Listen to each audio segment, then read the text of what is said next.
Experience the future of packaging and processing up close and in action. Explore groundbreaking innovations, engage with hands-on solutions, and connect with the experts transforming the industry. See how these advancements can revolutionize your products, production lines, and business. It all starts here. Don't miss out. Register today at packexpolasvegas.com/unpackedpod.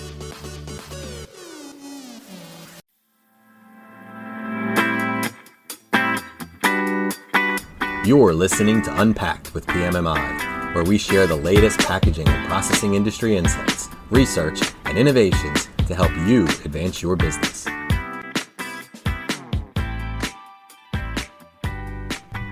Hi, and welcome to another edition of Unpacked with PMMI.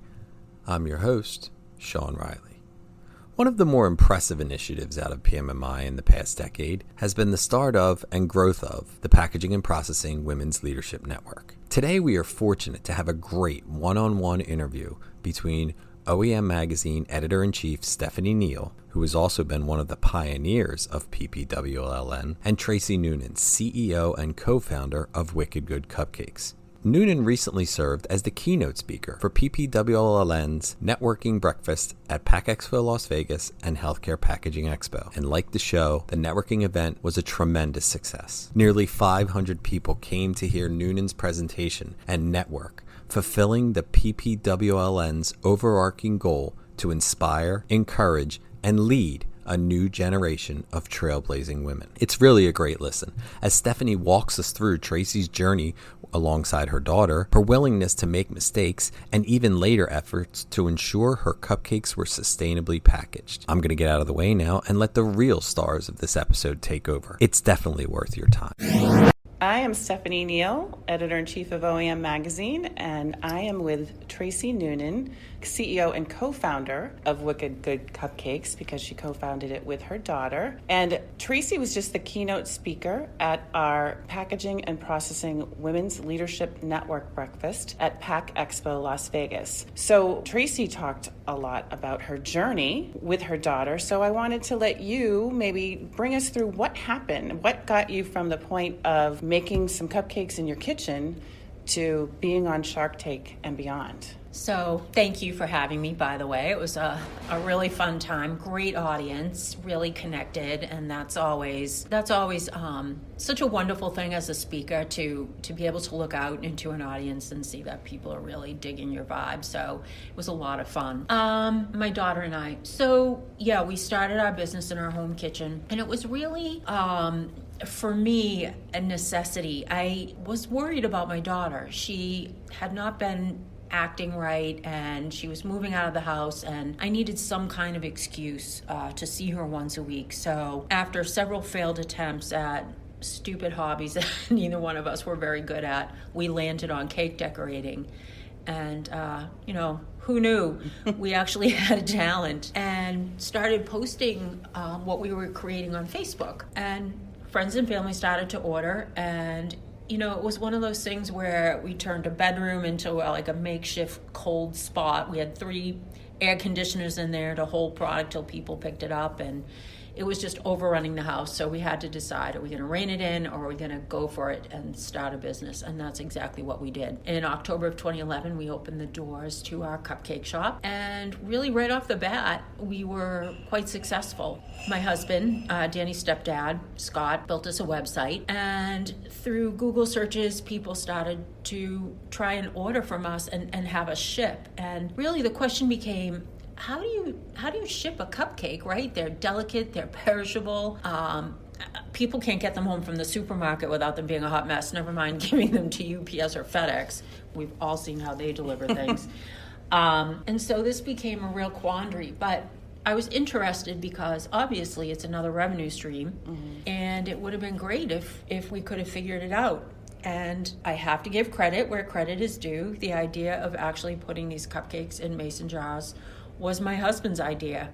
He saw a show on canning. He had the television on in the background while he was working and thought that was a brilliant idea. And for as much as I didn't want to believe it was a brilliant idea, he was correct. Thank you, honey. And we started putting our cupcakes in mason jars. And honestly, if we have one or two that break a year, it's like, oh, what happened? The jars are breaking. That's how sturdy and how great our packaging is. So it quickly became our differentiator and a way to get product to the consumer that would arrive fresh and intact. So what's so amazing is that you took a cupcake and you went on Shark Tank. How do you get a deal with cupcakes? Right? I mean, it's so stupid when I think of it. Yeah, it's a commodity. Anyone can bake a cupcake. We get it. And what I think intrigued Kevin was the whole process, the shipping, the e-commerce end of it. And we actually have an amazing website. It's easy to navigate. We have a great platform called Pronto for gifting people if you don't know their address or if they have allergies. All you need to know is their email. We are as ADA compliant as possible, which is super important these days. I mean, everything went into this website. And Kevin really took a liking to Danny and I. I think he felt like he could, quote unquote, save us and make us successful. And in reality, being on Shark Tank and working with Kevin was exactly that. It was an opportunity that we were fortunate enough to be presented with. And then we had the foresight to know that we had to work really hard and act on the other end. And that's exactly what we did. Mm-hmm. So we talk a lot about workforce issues here at PMMI, and we also talk about leadership and mentorship. And I know you've had a couple of mentors. I'm wondering to you, what are the qualities of a really good mentor? Oh, the first thing that comes to mind is a really good mentor is more than happy to share their mistakes. I think if someone mentors you and they don't ever share any information with you about a mistake that they've made, they're not a good mentor, because everyone screws up, right? Everyone makes a mistake. And it's not that the mistake was made, it's more how you handle it and how you recover from it. For me, if a mistake is made and a consumer, your customer, has been wronged, the first thing you need to do is make sure that that customer is taken care of, because you still have an opportunity to keep that customer. The more you ignore a problem or don't reach out or don't take responsibility, well, now you've just lost that person. And not only that, that person's going to go on social media and badmouth you. There was a study done once that said if a consumer is wronged by a product, it takes about 7 years before that consumer will actually go back and try that product again. And that's really important to keep in mind. Rectify the problem first, and then go back and see what happened. Fix the process, fix whatever went wrong, but have a happy customer. Mm-hmm. So much of the listeners today are in the packaging industry. Have you changed or done anything different with the packaging of the cupcakes over the years, especially when it comes to the issue of sustainability? Yes, actually, great question. So when we very first started, we had a company engineer a package for us, and it was great. It was sturdy, no jars ever broke.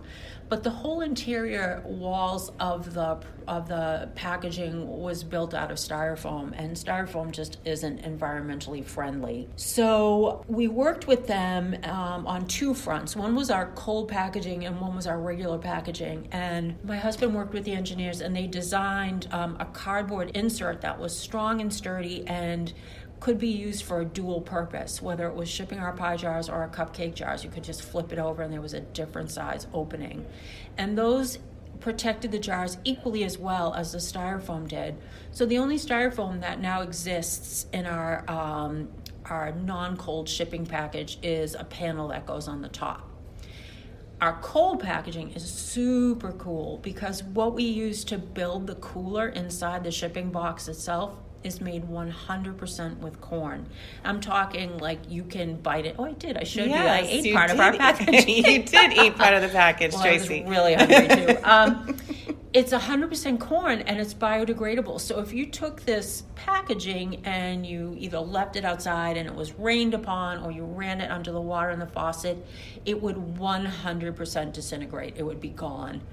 And that's really important. People are really looking to cut down on this carbon footprint and not fill up landfills, and styrofoam and peanuts and all of that stuff is just so annoying, because no one wants to have to get rid of it, and just not good for the planet. So yes, we have made some changes in a positive light. And I know that you've always been really good at selling products online, but have e-commerce sales skyrocketed over the past year or so because of the pandemic, or what have you seen in terms of your e-commerce site? Yeah, I hate to say it, because it was a really terrible time for a lot of businesses, but for e-commerce businesses, COVID was just an amazing time. Our sales grew dramatically. Like, times of the year that should have been quiet after Q4 and Q1 were just banging. And our website is such that it's very easy to navigate around. So for our demographic, that varies from women 20s to early 60s. It was nice that it was something that was very user-friendly. And I'm not saying that women in their 60s are old and can't use technology. I'm 59 and I can't use technology, but that's not the case with everyone. It's just nice to have a website that you can go on and find what you want and buy it. Secondly, I think our product was being used in a very different way, and that was a lot of people were starting to now have these virtual celebrations, right? No one could get together for birthdays. No one at the office could have happy hour. So, corporations were starting to send out birthday gifts and using our company, more specifically our Pronto platform. Families were ordering cupcake jars and just having these Zoom birthday parties. And, people were also sending gifts to first responders. We saw a huge spike with that. So between our corporate client growth and then just the normal gift giver growth, it was really exponential, and people saw a way to use our product. Mm-hmm. So you've been so successful that just in the past few months, your company has been acquired, correct? Yes, we have. We've been acquired by a wonderful brand, Hickory Farms. I have to say there could not be a better match made in heaven than Hickory Farms and Wicked Good. We did in 2017 collaborate on a Wicked Good gift crate that they sent out that had some sweet and savory products in it, and it was super successful. And when Hickory was looking to do more in the dessert arena, they reached out to us, and the timing was really perfect. And what I like about Hickory is they really get Wicked Good, and they're not out to reinvent something that is already working. And they were really gracious and quite complimentary about how we had grown the business and what a good job we had done, and wanting to learn from us. And that really meant a lot for me. They just didn't come in, buy us, and rip the heart and soul out of the business that took us 10 years to build. And they're wonderful. They love our input. We're working with them still. And I think that they're going to do bigger things than we could have possibly done. Mm-hmm. I have one more question for you, but before I do, I have to ask you, what was it like working with Mr. Wonderful? Oh, Kevin. Kevin. Kevin's actually a great guy to work with. I can tell you always know where he stands on an issue, right? He's very pragmatic. There is no gray area. If he likes an idea, he likes it. If he doesn't, he doesn't, and he will tell you. He tends to be a little more empathetic in person than he is on TV. And he was really great. He didn't want to interfere in the family dynamic, and he understood that we knew what we were doing. And he recognized, as we did, that him getting us media was the best use of his time and energy. So Kevin worked a lot on getting us television and speaking engagements and all those things that, sort of shared Wicked Good with people who might not already know us, and also brought people into the fold as people who would go online and eventually order, which he loved because with his royalty, the more sales we had, the more he was incentivized, right? He made money. So it really was a win-win situation for both of us.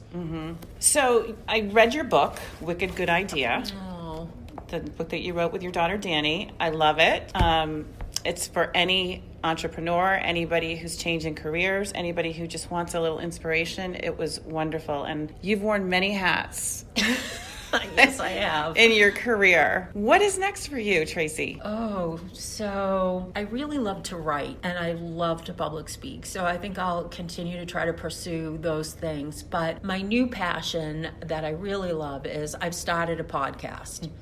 And it's called Don't Call Me Cupcake, available on Apple, Spotify, and... Well, where did the name come from? All right, so when I started going to business networking events, invariably, by the end of the night, someone was calling me Cupcake, and it used to drive me insane because I really felt in a way it was a tiny bit disrespectful, Yes. and it really didn't recognize the scope of the food and beverage industry, which is huge, like billions and billions of dollars, and they're just minimizing me as this woman who like shoots out cupcakes from her Easy Bake Oven wearing a polka dot apron, and I really used to get mad. So I decided that that would be the perfect name for my podcast, and that is what I named it. So what are the topics going to be? Oh, so I have some great interviews up already, and it's kind of exploring two things. It is a business-driven podcast where I do interview guests who are either startups or very established business people, and it also brings a human element in and talks about the entrepreneur themselves, why risk makes it so scary for people to start a business. In my mind, there are 4 obstacles that really people place in front of themselves, either inadvertently or on purpose, to sort of delay starting that business. And also I talk about life and how life interrupts and how you have to be able to absorb that interruption that life has thrown at you and continue to work and find ways to make business still chug along, even though you are being pulled in a million different directions. So I have some great guests, one of which is Lauren Miller-Rogan. She talks about, actually we talk about our parents who both have had Alzheimer's disease and how Hilarity for Charity came about. I interview a stand-up comedian and friend, Justin McKinney, other Shark Tank entrepreneurs, Marcus Lemonis, Kat Cole, lots of people, and I think it's informative and fun, and I'm just a big goofball who really is learning as I go, as I do everything. So I hope people will check it out. Well, I want to thank you for joining our podcast. It was so great to have you as our keynote speaker here at PAC Expo Las Vegas at the Women's Leadership Network. You are a true leader. Thank you so much. Well, thank you for having me. Please rate, review, and subscribe. To do that, go to the iTunes podcast or Spotify app on your phone and search for Unpacked with PMMI.